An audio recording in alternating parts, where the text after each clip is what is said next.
Welcome to the second hour of our October 9th edition of World Crisis Radio. And as usual in this time slot, we want to get an update on the battle to clarify, let's say, the legal status of Obama vis-a-vis the U.S. Constitution. Where was he born? How old is he? Where is his birth certificate? Why is he hiding it? Why indeed are leaders of the Tea Party helping him to cover it up? And for that, no better place to go than the alpha birther, the founder of this movement who went to the Supreme Court courageously in August of 2008, well before the Democratic National Convention, to urge them to think again before taking this leap into the abyss, which is where we now are. So that's Phil Berg in Philadelphia. Welcome, Phil. My pleasure. Good to be with you. An interesting thing happened with Obama getting the Nobel Peace Prize. I'm going to check with him. Maybe he has to show his birth certificate to get the award. That'd be interesting, right? Let's try it. But significant for everyone is 2 weeks from now, on Monday, October 26th. They haven't changed the date yet right now, and as we get closer, anything can happen, but that's a scheduled date to be heard in my initial case that I filed, which was dismissed for lack of standing. But on Monday, October 26th, it's due to be heard in the Third Circuit Court of Appeals, which sits in Philadelphia. The Third Circuit comprises Pennsylvania, New Jersey, and Delaware. So we did have a date back in May, and they continued that, but right now we have a date, October 26th, and so far it's looking good. At which time I hope to convey to the judges of the Third Circuit that the district court made a mistake, that we do have standing, that I can proceed with the case against Obama. So I'll mention to you, next week as we get a little closer, and hopefully if there's people around that hear this within distance of Philadelphia that want to come to that hearing, and just keep watching our website for any changes, but we'll start posting a countdown or something on the front of it shortly. The website is obamacrimes.com, OBAMACRIMES.com, obamacrimes.com. So just for people's planning, is it a morning hearing or afternoon, or what is it? I think you asked me last week. I'm not sure. By next week, I'll let you know.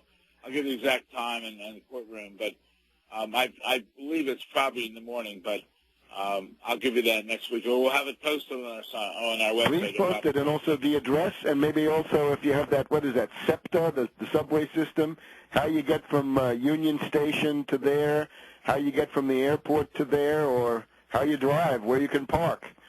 Okay, yeah. Well, there's parking across the street, and in Philadelphia it would be the 30th Street Amtrak station, and from there it's easy to get to by cab or even public transportation. So I will do that, and hopefully, and this is significant for the listeners out there, because this is where the Judge dismissed the case, stated that I didn't have standing, that Webster didn't have standing, that none of your listeners had standing, that no one has standing to bring a challenge against the Constitution, which is really ridiculous, because the 10th Amendment refers to anything not referred anywhere else goes to we the people. And you and I, we are we the people. And this case should be heard, and hopefully these judges will go along with my argument on the case. Excellent. More power to you, Phil. Some of us are going to try to be there. So that's Monday, October 26th. Correct, in Philadelphia. Now, the other thing is we still have our two other cases pending, one for retired Air Force Colonel Hollister. That case is in the D.C. Court of Appeals. We filed an interpleader action. There the judge stated that the case was frivolous. Well, it's not frivolous. And some of these judges, they should go back to read the oath that they took when they became judges. And that oath is to uphold the U.S. Constitution.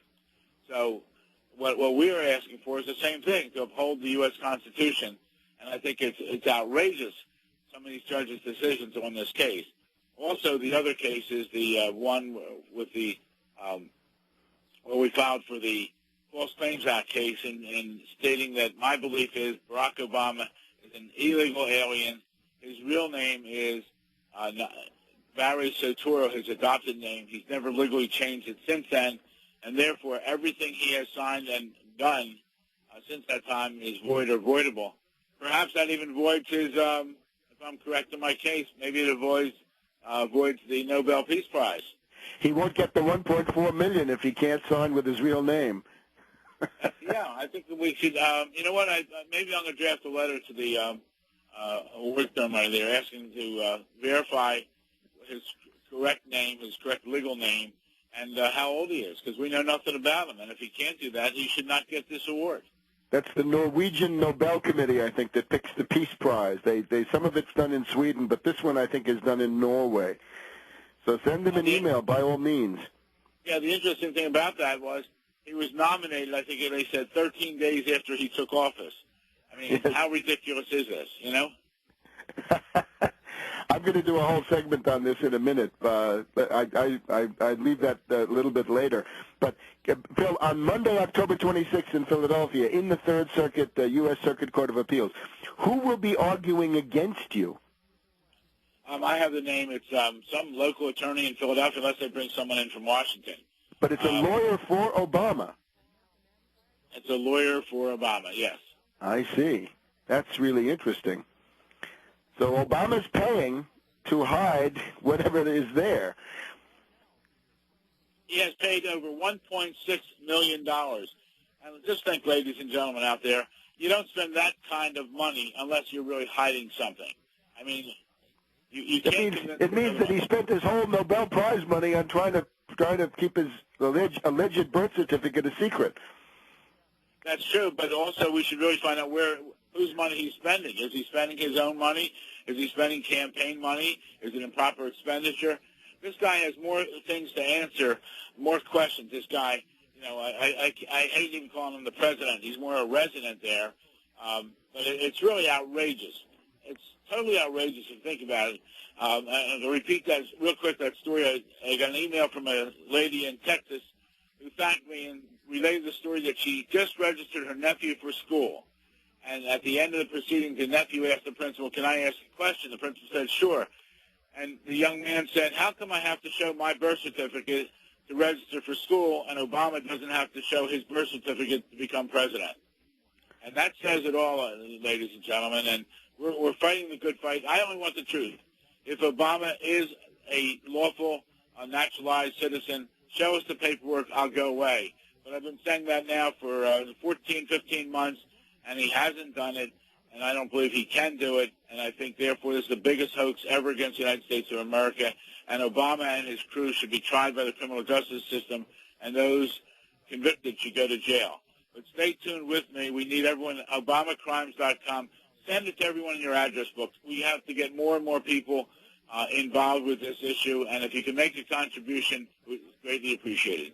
One last thing, Phil, is I hope you're going to put out a press release with the date and the time and the address and the location and the room number, and we ought to get that to the media. In other words, to shame the various papers, the New York Times, the Washington Post. They can get on the train and go to see this, right? The Philadelphia Inquirer, I guess it is still, if it's still publishing.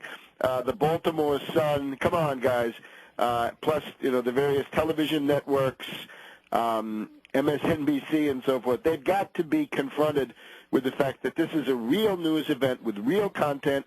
You're going to be delivering arguments, right? I guess you're going to give an oral summary of a brief that you have written in advance. Am I right? That's right. Yes, you're absolutely right. Well, that's going to be a real content, you know, substantive event. That's real news. So I would say get that and stick it under the nose, shove it in the face of every media hound, and force them, shame them to go and cover it. I will do that, and, you know, of course we'll be putting out our own press release if they decide not to show up. But, right, they have an obligation. This is the biggest story in the country, and it should be covered. Absolutely. See you next week, Phil. More power to you. Thank you. My pleasure.